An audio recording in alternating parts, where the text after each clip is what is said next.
বিয়ের ৩৫ বছর পর বাল্যবিবাহের মামলার আসামি হলেন জনাব মনসুর আহমেদ। মামলার বাদী মনসুর সাহেবের স্ত্রী জহরা খাতুন আপাতত মির্জা ভিলায় থমথমে অবস্থা বিরাজ করছে। মনসুর সাহেব মাথায় আইস ব্যাগ দিয়ে বসে আছেন। মনসুর সাহেবের সামনে দাঁড়িয়ে আছে ওনার ব্যক্তিগত উকিল। উকিলের নাম মতিউর রহমান। মনসুর সাহেবের ব্যক্তিগত উকিল ছাড়াও মনসুর সাহেবের সঙ্গে মতিউর রহমানের আরও একটা সম্পর্ক আছে। মতিউর রহমান সম্পর্কে মনসুর সাহেবের শালা সাহেব হন। মতিউর সাহেব কাঁচুমাচু হয়ে মনসুর সাহেবকে উদ্দেশ্য করে বললেন, দুলাভাই, একটা কথা বলি। মনসুর সাহেব চোখ পাকিয়ে তাকালেন। মতিউর রহমান খানিকটা দমিয়ে গিয়ে বললেন, আসলে আপনার স্ত্রী যে মামলা করেছেন সেটা কি আদৌ সত্য মামলা? মানে আপনি এই বয়সে সত্যি সত্যি বাল্যবিবাহ করেছেন? মনসুর সাহেবের ইচ্ছে করলো মতিউর রহমানের মাথায় বরফের ব্যাগটা লাগিয়ে দিতে। টাক মাথায় বরফের ছেঁকা লাগলে বুঝতে পারতো পৌষ মাসের শীতে কতটা চিন্তিত হলে একটা মানুষ ঠান্ডা বরফ মাথায় দিয়ে মাথার তালু ঠান্ডা করতে পারে না। এদিকে জোহরা খাতুনের ঘরে দুই ছেলে এবং ছেলে বউরা উপস্থিত হয়েছেন। বড় ছেলের বউ রুমি মাথার ঘোমটা খানিকটা টেনে ধরে বলল, আম্মা, কাজটা কি ঠিক করলেন? আব্বা মুরব্বী মানুষ। রুমি বাকি কথাটুকু বলা সম্পূর্ণ করার আগেই জোহরা খাতুন মুখের ভেতর পান ঢুকিয়ে বলল, তোমার কি মনে হচ্ছে আমি অনুচিত কাজ করেছি বৌমা? কথাটি কত সাধারণ, অথচ উপস্থিত ছেলে দুজন এবং ছেলের বউরা ভয়ে আর কিছুই বলতে পারল না। ছোট ছেলের বউ নাজমা জোহরার পায়ের কাছে বসলো। শাশুড়ির পায়ের তলায় সরিষা তেল মাখিয়ে মালিশ করতে করতে বলল, ছোট মুখে বড় কথা খালাম্মা, খালুজান কিন্তু ভীষণ লজ্জা পাচ্ছেন। আপনি ব্যাপারটা আরেকবার ভেবে দেখুন। এলাকার মানুষ আব্বাকে দেখলে হাসাহাসি করছে এই বয়সে। জোহরা পা টেনে পিছিয়ে গেল। নাজমা জিভ কামড় দিয়ে তার স্বামী জহিরের দিকে তাকালো। দেখলো জহির নিজের মাথায় থাপ্পড় মারার অভিনয় করছে। জোহরার বড় ছেলে তাহিদের দিকে তাকিয়ে বলল, তোমাদের আব্বার নামে যে মামলা করলাম তা নিয়ে তোমার কোনো বক্তব্য আছে? তাহিদ মাথা নাড়িয়ে বলল, আম্মা, এই জীবনে আপনার ওপরে কোনো কথা বলেছি? তবে আম্মা, আব্বার ভুল হলে মাফ করে দেন। পারিবারিকভাবে ভুল বোঝাবুঝি মিটে গেলে ভালো হতো না? জোহরা খাট থেকে নেমে পড়লেন। তারপর জহিরের দিকে তাকিয়ে বলল, তোমার ছোট ভাই কই? জহির মাথা নিচু করে বলল, চাঁদপুরে গেছে আম্মা, ওর বন্ধুর বাড়িতে। তোমার ভাইয়ের কাছে খবর পাঠাও, সে যেন অতি শীঘ্রই বাড়িতে ফিরে আসে। জহির মাথা নাড়িয়ে বোঝালো সে খবর পাঠাবে। জোহরা নাজমাকে কাছে ডাকলেন। নাজমা সামান্য কাছে গিয়ে দাঁড়ালো। জোহরা নাজমার কান টেনে ধরলেন। রুমি সবার চোখের আড়ালে হেসে ফেলল। চোখের সামনে ছোট জায়ের এমন অবস্থা দেখে মজায় লাগে দেখতে। দুদিন পরে বাচ্চার মা হলে বাচ্চাদের শিখিয়ে দিস আমাকে যেন দাদি ডাকার বদলে নানি ডাকে। জহিরকে বাপ না ডেকে মামা ডাকতে ফাজিল মেয়ে লোক। বিয়ে হয়ে গেছে কবে, এখনো সে আমাকে খালাম্মা ডাকে, শ্বশুরকে ডাকে খালুজান, স্বামীকে ডাকে জহির ভাই। আরেকবার যদি শুনেছি আমি, তাহলে তোর একদিন কি আমার 10 দিন। নাজমার কান ছেড়ে দিয়ে জোহরা বেগম দুই ছেলে এবং ছেলের বউকে দের ঘরে রেখে বেরিয়ে গেলেন। জহির এবং তাহিদ দীর্ঘশ্বাস ফেলল। নাজমা রুমির দিকে তাকে হতাশ হয়ে বলল, ভাবি, আপনি যে হেসেছেন আমি কিন্তু দেখে ফেলেছি। জোহরা বেগম নিচতলা গিয়ে দেখলেন কঠিন এক অবস্থা। মনসুর সাহেব মাথায় আইস ব্যাগ, পাশেই কান ধরে দাঁড়িয়ে আছে মতিউর। মতিউর বোনকে দেখে বলল, বুবু, দুলাভাই আমাকে কান ধরিয়ে দাঁড় করিয়ে রেখেছে। জোহরা দেখেও না দেখার ভান করে রান্নাঘরে চলে গেলেন। মনসুর সাহেব এতক্ষণ ধরে চেপে রাখা শ্বাস ছাড়লেন। মতিউর রহমানের দিকে তাকিয়ে বললেন, তুমি আজ সারাদিন এভাবে কান ধরে দাঁড়িয়ে থাকবা? তোমার বুবু এসে তোমার কাছে রিকোয়েস্ট করলে তুমি এই সাজা থেকে মুক্তি পাবা। কিন্তু দুলাভাই, আমার অপরাধ কি? তুমি আমার নামে কি সাজিয়েছো কোন সাহসে? তুমি কি ভেবেছো আমি তোমার হাতের লেখা চিনব না? মনসুর সাহেবের কথা শোনার পর মতিউর রক্ষা সাহেবের এমন অবস্থা হলো যেন ছেড়ে দে দুলাভাই, কেঁদে বাঁচি। কিন্তু মনসুর সাহেবের মন নরম হলো না। মন নরম হবে কি করে? গোটা এলাকা জানে ৩৫ বছর আগে জোহরা নামের এক ১৭ বছরের কিশোরীকে তিনি বিয়ে করেছিলেন, যা এই যুগে এসে বাল্যবিবাহ নামে পরিচিত। অথচ আগের কালে এই বয়স ছিল বিবাহের জন্য সঠিক বয়স। এই বয়সে এসে তার কথায় জোহরা খাতুনের মাথায় ভূত চেপেছে। তিনি এখন বাল্যবিবাহের বিচার চান।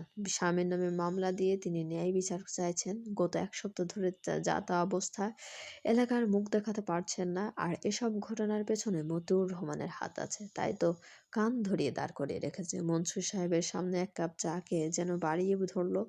মনসুর সাহেব মাথার ওপর সে থেকে আইস ব্যাগ সরিয়ে দিয়ে চায়ের হাত বাড়িয়ে দেয়া হাতের মালিককে দেখতে চাইল।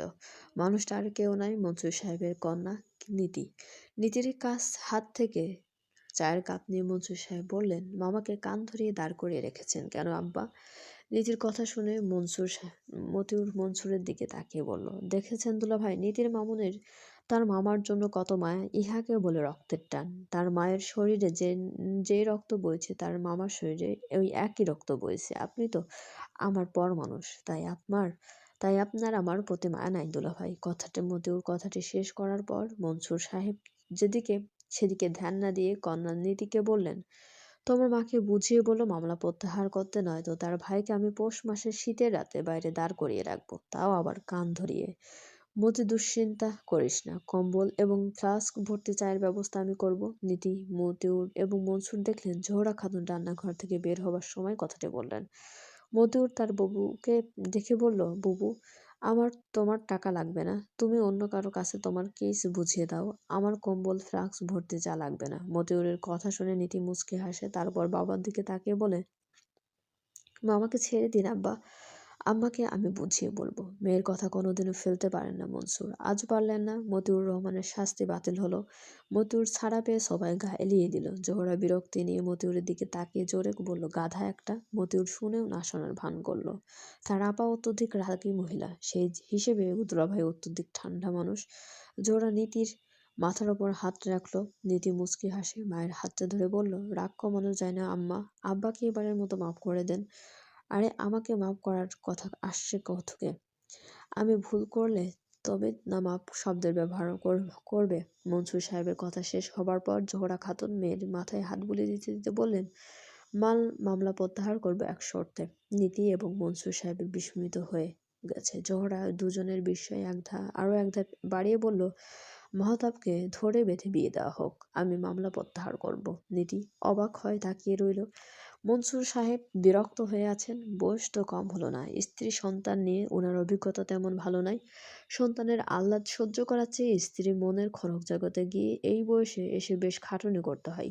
দীর্ঘশ্বাস ফেলে উঠে দাঁড়ালেন, তারপর মতিউর রহমানের সামনে গিয়ে দাঁড়িয়ে বললেন, তোমার বুবু কি জানে না তার মিথ্যা মামলা সম্পর্কে যে আমি অবগত হয়েছি? মতিউর রহমান মাথা নেড়ে বোঝালো।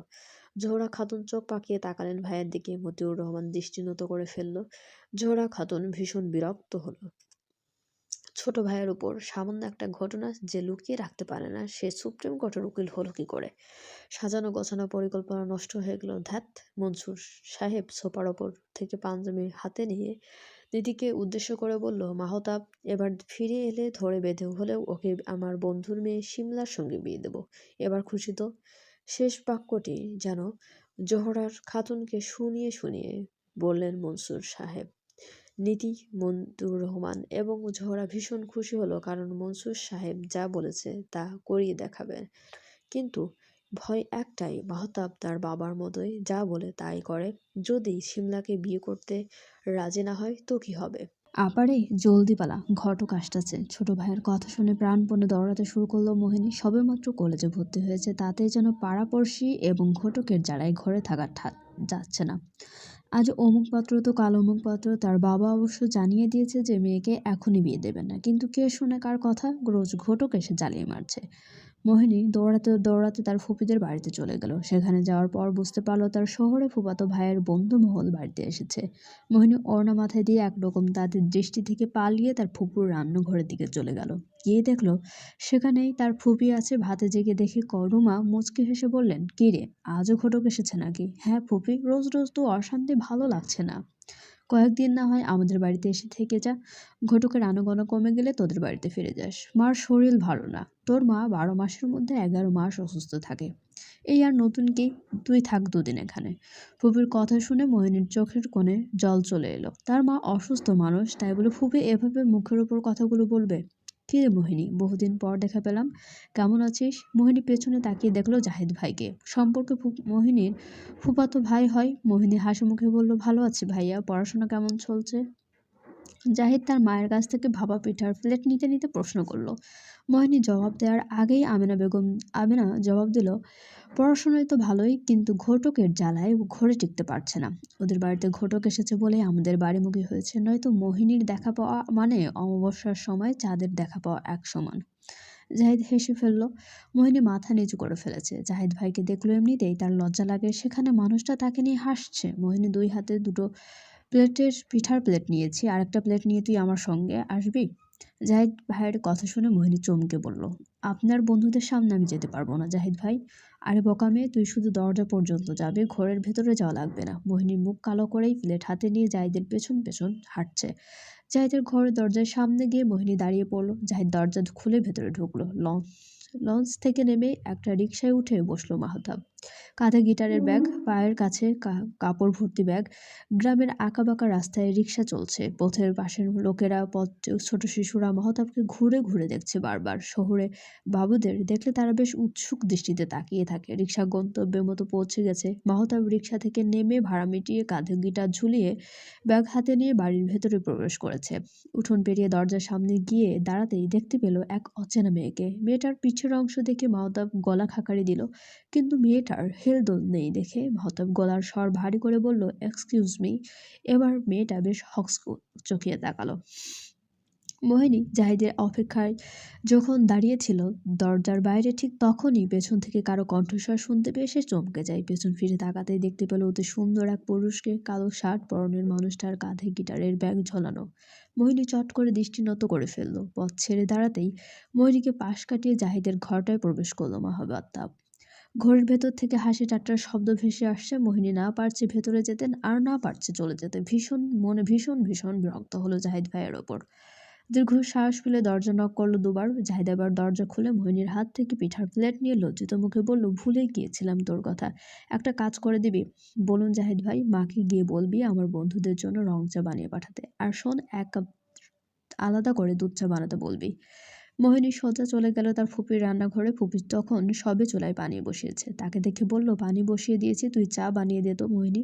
আমার শরীরটা কেমন লাগছে।" মোহিনী মাথা নাড়িয়ে একটা কাঠের পিঁড়ি টেনে মাটির চুলার সামনে বসলো। চুলার অগ্নিশিখা তার মুখের ওপর পড়ছে। শীতের সকালে চুলার আগুনের তাপ বেশ আরামদায়ক। চুলায় কাঠের জাল দিচ্ছিল। ঠিক তখনই জাহিদ এলো 5টা কাপ এবং একটা মগ নিয়ে। মোহিনী পাশে রাখা প্লাস্টিকের টুলে বসে চায়ের কাপে চিনি দিল। তারপর মগে গুঁড়ো দুধ এবং চিনি ঢেলে মোহিনীর মুখের দিকে তাকিয়ে বলল, "গিটার হাতে করে যে ছেলেটা এলো যে কিছুক্ষণ আগে, সেই ছেলেটা বিরাট বড়লোকের ছেলে, কিন্তু ভেতরে হিংসার ছিটেফোঁটাও নেই। তুই যদি পান্তা ভাত আর মরিচ পোড়া সামনে দিস, চুপচাপ খেয়ে নেবে, অভিযোগ করবে না। কিন্তু সমস্যা একটাই, দুধ চা খাবে। কফি কিংবা রং চা কোনোটাই ওর মুখে রুচে না। লিকার হয়ে গেছে, চায়ের কাপে ঢেলে দে, পারবি তো?" মোহিনী মাথা নাড়িয়ে বোঝায় সে পারবে। চায়ের কাপে চা ঢেলে দিল। জাহিদ চামচ দিয়ে চা নেড়ে ট্রে হাতে নিয়ে উঠে দাঁড়ালো। মোহিনী বিরস মুখে উঠে দাঁড়ালো। ফুপির কাছে যাওয়া দরকার। শরীরটা কেমন লাগছে কে জানে। ফুপির ব্লাড প্রেশার বেড়ে গেছে, অথচ ঘরে ছেলে বন্ধুরা এসেছে, তাও আবার শহর থেকে উপায়ন্তর না দেখে পেয়ে মোহিনীকে রান্নাবান্নার দিকটা সব সামলাতে হলো। মোহিনী কাজ দেখে মনে মনে শান্তি পাচ্ছে আমেনা। সিদ্ধান্ত নিয়ে ফেললেন, মোহিনীর বাপ বিদেশ থেকে এলেই জাহিদের সঙ্গে মোহিনীকে চেয়ে দেখবেন। অবশ্য আরশাদ কোনোদিন বড় বোনের ওপর কথা বলেনি, এই ব্যাপারে হয়তো বলবেও না। মোহিনী বা রান্নাঘর ঝাড়ু দিয়ে হাফ ছেড়ে সোজা হয়ে দাঁড়ালো। গলার দুপাশে ওড়না ঝুলিয়ে ও কপালের ওপর ছড়িয়ে ছিটিয়ে থাকা এলোমেলো চুলগুলো হাত দিয়ে খোপা করার সময় চোখ পড়ল রান্নাঘরের দরজার বাইরে উঠোনে। উঠোনে দাঁড়িয়ে থাকা সেই পুরুষটা মোহিনীর দিকেই বুঝি তাকিয়েছিল এতক্ষণ। মোহিনী ভীষণ লজ্জা পেয়ে পেছনে ঘুরে তাকালো। এমন সময় জাহিদ ভাইয়ের কণ্ঠস্বর শুনতে পেল। "মাহতাব" বলে কাউকে উচ্চ স্বরে ডাকছে। আসছে, কি ভরাট কণ্ঠ! মোহিনীর গা শিরশির করে উঠল। পেছনে ফিরে তাকানোর সাহস হলো না। বারবার মনে হচ্ছিল মানুষটার তীক্ষ্ণ দৃষ্টি এখনো তার ওপরে আছে। ভালো লাগছে না আর। মোহিনী তার ফুপির কাছ থেকে বিদায় নিয়ে চলে যাচ্ছিল। আমিনা তো অবাক হয়েই বললে বসলো, "এই না কদিন থাকার কথা তোর?" মোহিনী মাথা নিচু করে থাকে। কি বলবে সে? "ফুপি, তোমার ছেলে শহরে বন্ধুদের একজনকে দেখে আমার কেমন যেন অস্থির লাগছে। তার দৃষ্টির সীমানা পেরিয়ে আমার চলে যাওয়া উচিত বলে মনে করছি আমি। এত ধারালো যার দৃষ্টি, তার চোখের সামনে দাঁড়ানো মানে নিজেকে কেটে ফালা করে ফেলা। মোহিনীর চলে যাওয়ার কথা শুনে বাদ সাধে জাহেদ। তার কথা হলো মোহিনী দুপুরের খাওয়া দাওয়া করে তারপরে যেন বাড়িতে ফেরে। অগত্যা মোহিনীকে থেকে যেতে হলো। গোসল শেষ করে তার ফুফির একটা গোলাপি রঙের সুতির শাড়ি পরল, মাথায় লাল গামছা বেঁধে উঠোনে দাঁড়িয়ে ভেজা কাপড়গুলো মেলে দিচ্ছিল। ঠিক তখনই কারো কাশির শব্দ শুনে মোহিনী দড়িতে মেলে দেয়া ভেজা ওড়নার আড়ালে গিয়ে দাঁড়ালো। Excuse me. সেই ভরাট কণ্ঠের মালিক আবারও মোহিনীর নিকটে এসে দাঁড়িয়ে আছে। মানুষটা এবং তার মাঝে কেবল একটা ভেজা ওড়নার দূরত্ব। মোহিনী কাছ থেকে জবাব না পেয়ে মানুষটা ইতস্তত ভঙ্গিতে বলল, আমার নাম মাহতাব। আপনার নাম নিশ্চয়ই মোহিনী। মোহিনী ভেজা ওড়না সরিয়ে ভীষণ অবাক হয়ে তাকালো মাহতাবের মুখের দিকে। মানুষটা তার নাম জানে, কিন্তু কিভাবে? মাহতাবের কি হলো? এক পলকের এক দেখায় এক অবাক ভর্তি চেহারায় মা এসে আটকে পড়েছে। গোলাপি রঙের শাড়ি, লাল গামছার বাঁধায় ভীষণ আদুরে চেহারার মেয়েটাকে দেখে বুকের হৃদস্পন্দন ঊর্ধ্ব গতিতে চলেছে। ছবিতে মেয়েটাকে যতই চোখে লেগেছে তার চেয়েও বেশি হৃদয়ে সেধিয়ে গেছে। সামনাসামনি দেখার পর এই মেয়েটার জন্যই কি তার এতদিনের সাধনা চলবে? চ্যানেলটি সাবস্ক্রাইব করে আমাদের সঙ্গে থাকুন। ধন্যবাদ।